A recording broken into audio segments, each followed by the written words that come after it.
Deepu sir English classes में आपका पुनः एक बार स्वागत है।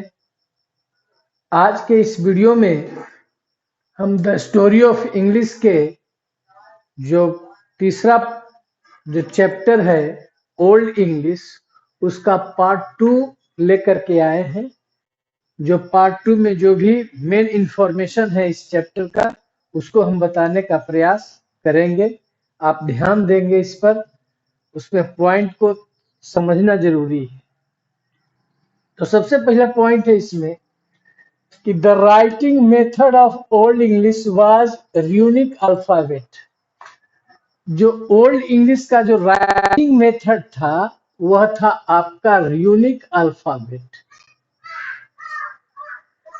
यूनिक अल्फाबेट का मतलब होता है सांकेतिक, सिंबॉलिक। सिंबॉलिक था, सांकेतिक था। द यूनिक कैरेक्टर में द यूनिक कैरेक्टर्स जो इसके थे वेयर कंपोज्ड ऑफ, किस चीज से बने हुए थे? शार्प स्ट्रेट लाइन, बिल्कुल सीधा खड़ा लाइन था। सीधा खड़ा लाइन याद रखिएगा, sharp straight lines without curves, बिना घुमाव के, उसमें कोई घुमाव नहीं होता है। जैसे मान लीजिए कि ई हो गया, स्ट्रेट लाइंस हो गया, और ए जो हो गया से एक कर्व लाइन हो गया। तो यूनिक में सीधा था, स्ट्रेट लाइन था। ये स्ट्रेट लाइन था यूनिक अल्फाबेट। जो यूनिक लेटर्स थे वे कर्व नहीं थे, विदाउट कर्व्स थे। इसको याद रखना है। So it was very difficult to read and understand. तो इस वजह से जो यूनिक जो कैरेक्टर्स जो थे उसको समझना बहुत मुश्किल था। समझना भी और पढ़ना भी दिक्कत था। अब यूनिक अल्फाबेट के बारे में थोड़ा सा यहाँ पर देख लें कि many of the unique letters, जो बहुत से यूनिक लेटर्स थे, आर फाउंड ऑन वीपन्स, हथियारों में पाए जाते थे। वीपन्स, एरोज, एरोज का मतलब याद रखिएगा तीर। एरोज का मतलब तीर। एक्सेज, कुल्हाड़ी। नाइफ हैंडल, चाकू के जो हैंडल होते हैं उस पर। सोर्स, तलवार पर। ये सब लेटर जो है पाए जाते थे। तो यूनिक लेटर्स कहाँ पाए जाते थे? हथियारों पर। कौन कौन से हथियार थे? एरोज, तीर। एक्सेस, कुल्हाड़ी। नाइफ हैंडल्स, जो चाकू के जो पीछे हैंडल होते हैं उसके, और स्वॉर्ड पर ये पाए जाते थे। Some are to be found, some are to be, some are to be found या सीन। कुछ और कहाँ पाए जाते थे जो यूनिक लेटर्स थे? मॉन्यूमेंट्स पर, स्मारक पर। ज्वेलरी, आभूषण पर। और कास्केट, कास्केट का मतलब होता है गद्दी, सिंहासन, गद्दी, जो किस चीज के बने होते थे? मेड ऑफ बोन्स, जो हड्डी के बने हुए थे। तो यूनिक पूछेगा कि ओल्ड इंग्लिश में कौन से राइटिंग था? तो यूनिक जो था अल्फाबेट्स था, जो कैसा रहते थे? शार्प स्ट्रेट लाइंस, मतलब बिल्कुल सीधा लिखा हुआ रहता था, विदाउट कर्व्स, उसमें कोई घुमाव नहीं होते थे। अगला पॉइंट है the two major influence on old English. Old English पर दो बहुत प्रमुख प्रभाव जो था वे थे लैटिन के और स्कैंडिनेवियन के थे। आज स्कैंडिनेविया देश जो है नहीं मिलता है। वो स्कैंडिनेविया जो है कौन सा राज्य बन गया? यह हो गया स्वीडन। स्वीडन हो गया। फिर आपको हो गया स्वीडन। स्वीडन के बाद आपका देश है डेनमार्क, यूरोपियन कंट्री में है। स्वीडन हुआ, डेनमार्क हुआ। ये सब स्कैंडिनेवियन जो देश के जो है सो बने हुए हैं आज के समय में। ठीक है।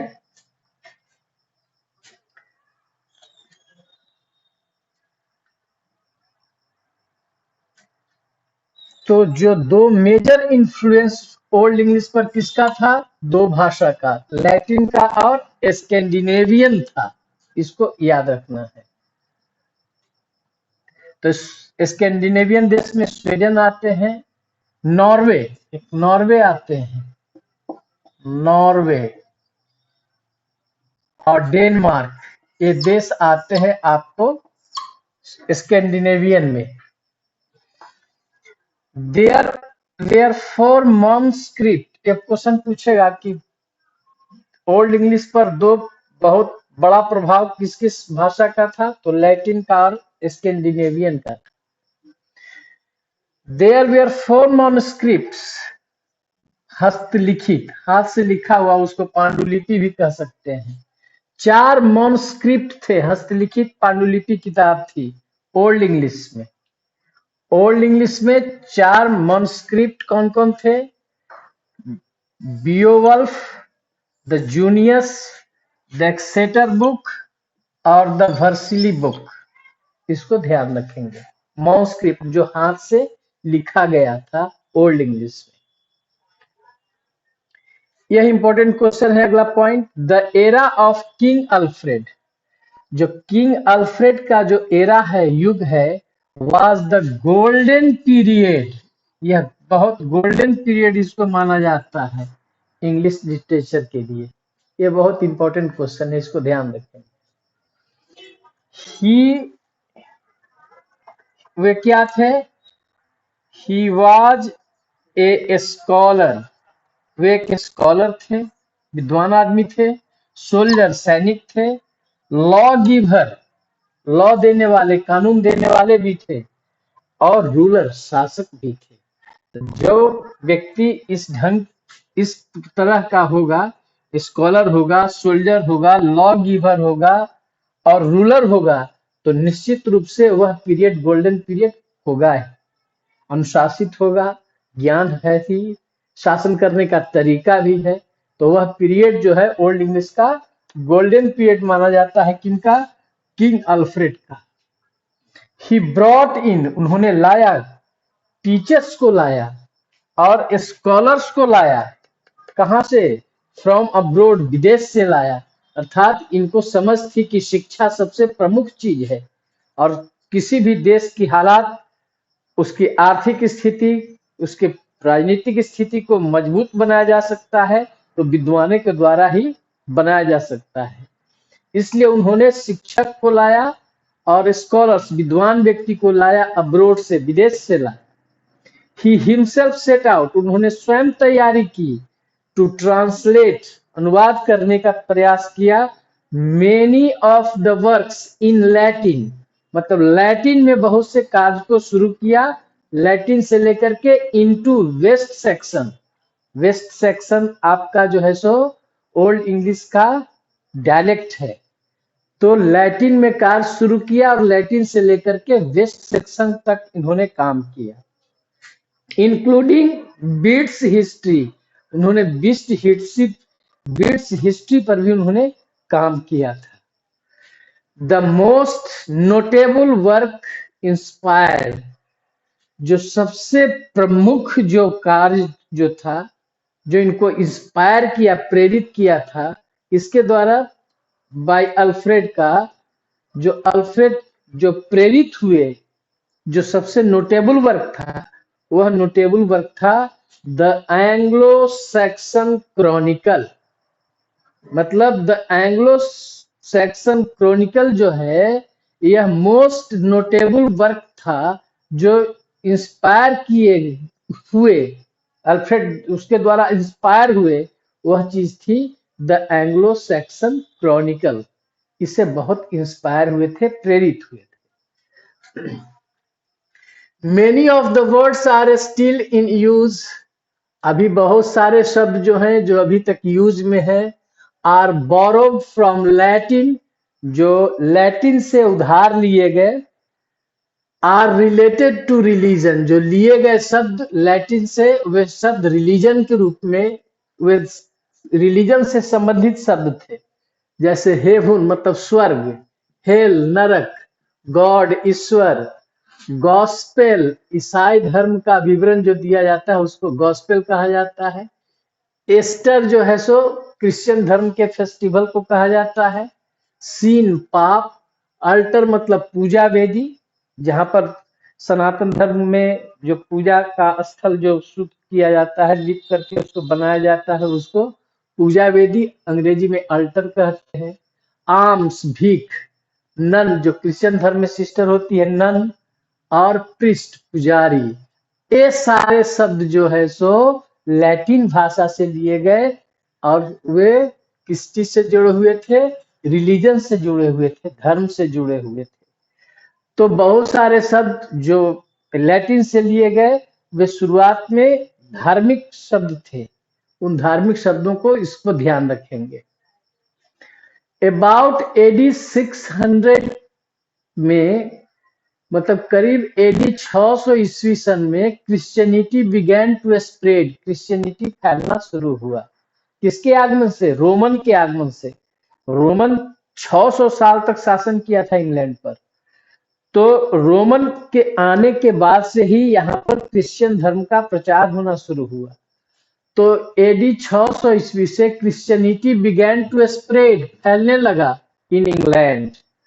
और जब यह फैलने लगा इंग्लैंड में तो with the rise of literacy मतलब उसके साथ साथ साहित्य का भी राइज होना शुरू हुआ, उत्थान होना शुरू हुआ था। द क्रिश्चियन मिशनरीज, जो ईसाई धर्म के जो मिशनरीज है, धर्म प्रचारक जो हैं, translate a large number of Latin text, उन्होंने बहुत संख्या में लैटिन टेक्स्ट को, विषय वस्तु को, लैटिन के जो विषय थे उसको ट्रांसलेट किया था। मेनी ऑफ द वर्ड्स, बहुत सारे ऐसे भी शब्द थे इन एग्जिस्टेंस जो अस्तित्व में है टुडे आज भी, आर बोरोड फ्रॉम लैटिन, वो भी लैटिन शब्द से लिए गए हैं। वे कौन कौन से शब्द हैं?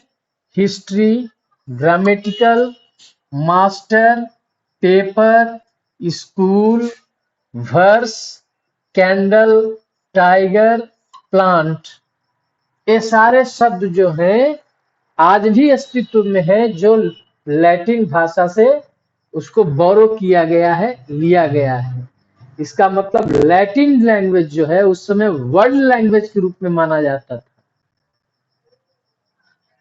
सम फीचर्स ऑफ ओल्ड इंग्लिश, कुछ जो विशेषताएं हैं ओल्ड इंग्लिश के, was very difficult to read, उनके जो विशेषता जो थी वो ऐसी थी कि जिसको पढ़ने में और समझने में दिक्कत होता था। द लैंग्वेज लुक्स डिफरेंट, क्यों दिक्कत होता था? क्योंकि द लैंग्वेज लुक्स डिफरेंट, क्योंकि वह भाषा जो थी बिल्कुल डिफरेंट दिखाई देती थी। Because of its strange spelling, उसका स्पेलिंग स्ट्रेंज था, एलियन था, एलियन भी कह सकते हैं, एलियन मतलब स्ट्रेंज। स्पेलिंग था, अननोन वर्ड्स थे, अनफेमिलियर थे, अनफेमिलियर मतलब अपरिचित जो था वह वर्ड्स था, और टोटली डिफरेंट ग्रामेटिकल स्ट्रक्चर्स, और ग्रामेटिकल स्ट्रक्चर भी जो था बिल्कुल डिफरेंट था।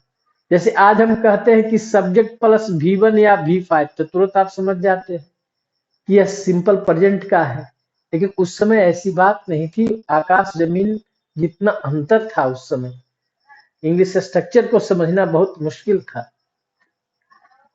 Many of the unique letters, जो यूनिक लेटर्स ओल्ड इंग्लिश में जो राइटिंग मेथड था वो क्या था? यूनिक अल्फाबेट था।